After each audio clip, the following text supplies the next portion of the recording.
This is a Europa League showdown. It is Manchester United versus Athletic Club. And can Manchester United survive the relentless press of the Athletic Club? That is the question that we are asking today.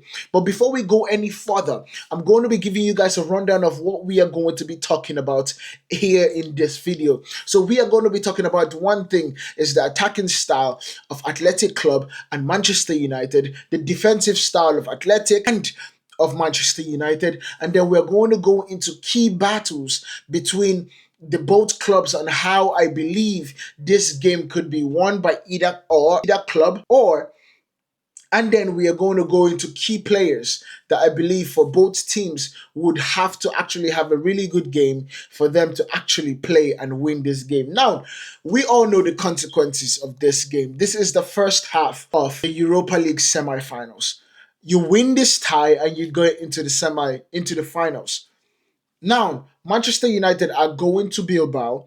This is not the first time that Manchester United have faced Bilbao in European football. The last time we faced them, I believe, was in 2012, where we lost 5-3 on aggregate.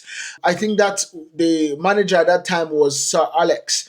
However, this game, it's going to be truly difficult, and difficult in a weird way, because when you look at the both teams, they are both teams that are on both total opposites in the league, but their strengths are also very, very similar in how would I put it? They are similar in how they actually want to attack. Now, one thing we know about Valverde and his athletic team, they are very good defensively. In La Liga, I think they are the best defensive side, actually, only considering in the entire numbers of games that they have played, 25 times, which is basically one goal less than Barcelona and Real Madrid, if I'm not mistaken. Also, Atletico Madrid. But then when you look at their attacking style, they do not also score as much. And the best player, Sunset, is actually with a hamstring injury, so he's going to be out for this game or maybe this tie. However, they still have the likes of Nico Williams, Inaki Williams, and these players are truly, truly shocking and ridiculous in the way they actually play. And of course, when you're looking at the midfield, you're looking at what try to pronounce his name, but his name starts with a J, and I just can't never pronounce it. But he's also a really good midfielder. You get me? A really good midfielder. In defense, of course, you have DeMarcos, Vivian, Alvarez, the Simon. This is a really tough team to beat. And the attacking style, in my sense, I would say it as it's a combination between a possession-based style versus a vertical transition kind of style. So they are very good at keeping the ball, but understanding that they need to isolate 1v1 between their wingers and the fullbacks of the opponent. And if they can do that successfully, they back their wingers to beat the defender. And so Manchester United have to be really careful about that situation. Of course, we know that we are going into this game, and I say we, I mean United, are going into this game without Diego Dalot. And so how we respond and who we put in order for us to mark and basically take care of Nico Williams will be truly crucial for Manchester United. Now let's look at this situation. Manchester United have had a very hard time scoring goals lately. However, we have scored 12 goals in 4 Europa League games, still the only team unbeaten in the entire Europe. And we just seem to play better in Europe than the domestic league. And so this is what is the only thing that is giving me a bit of hope when I'm looking at these two sides and the game in general. Manchester United are going to be playing or trying to play same thing in a possession-based style with an orientation towards the flank. We have always understood that the likes of the backs or the wing backs, as Amorim would want to call it, are truly crucial in the way and the balance of the team. And so if we see the likes of Dogu and Harry Amas play this game, then I know Manchester United are going really attacking. However, if we see where he has to compensate with the lack of Dalo, this team, putting Mazarawi, then I understand that this is going to be more of a defensive side with the essence of hitting on the counter.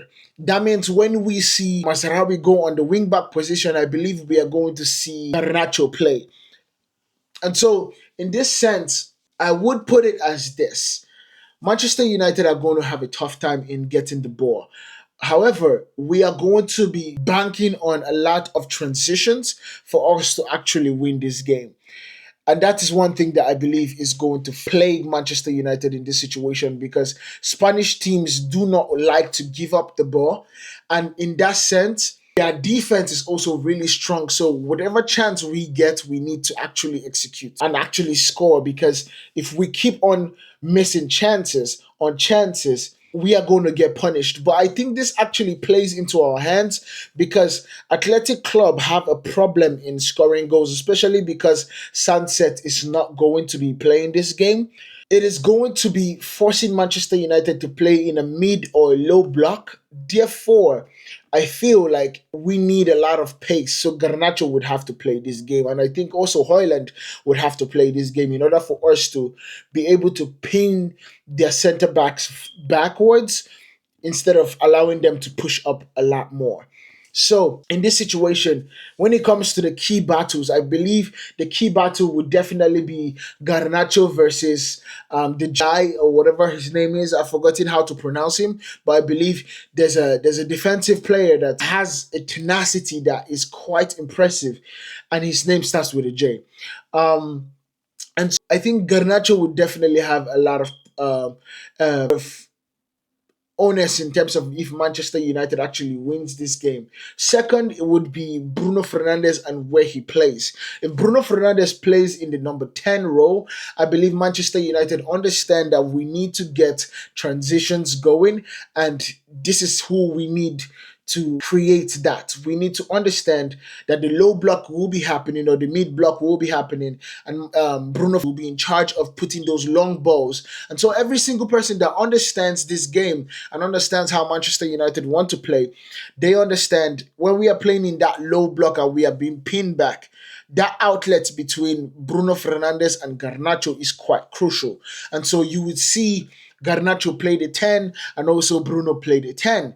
However, I think in a situation where we are actually leading the game or we have control of the game, that's how would I put it? If Ruben Amorim wants us to control the game, which I believe that would not be the tactic he uses, then we will see Bruno Fernandes drop into that two center midfield and kind of dictate the game from there. I do think that that would not be the best decision, because I think we need to make sure we do not lose in this game and actually try to get them on the counter and get them on transition.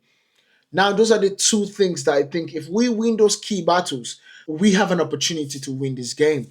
But also to kind of complete this game in the focus of key players. Of course, everyone will say Bruno Fernandes is a key player in this situation. However, I believe the key player in this will be Garnacho.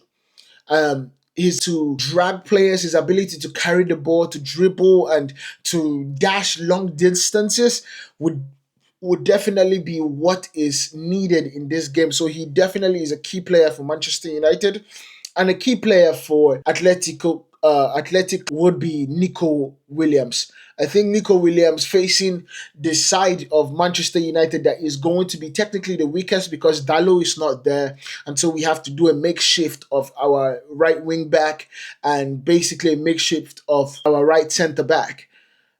He is definitely going to be a key player for that situation too. And so Manchester United are going into this game with a really tough moment. And in my mind, I believe the way Ruben Amorim is going to start this game, it's going to be with Andre Onana, Harry Maguire, Lenny Yoro, Mazarawi, and Dogu.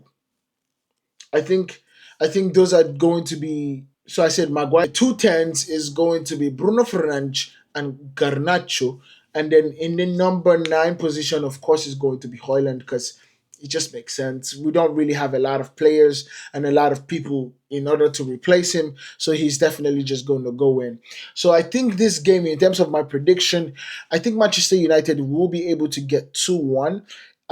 It's to be, this is maybe my heart talking instead of my head. My head is kind of saying 1-1, but my heart wants Manchester United to actually just get a come back to Old Trafford, so the place could be actually rocking, and so we can show Arsenal how we actually do it right. You get me?